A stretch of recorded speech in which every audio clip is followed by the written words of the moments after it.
everybody, it's Shirley Bovshow, Eden Maker, with a few tips on growing long stem roses in your own garden.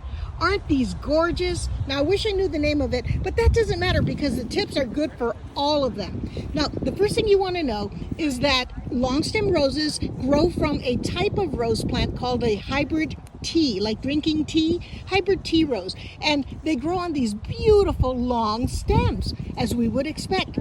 But what I want you to see is that they don't always grow just one rose per stem.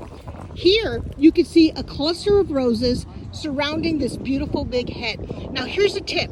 If you want to maximize the size of the one single rose, then what you do is you remove these stems of the emerging rose buds, and then all of the energy will be forced on this one specific rose. Isn't that great? For tips like this, follow me.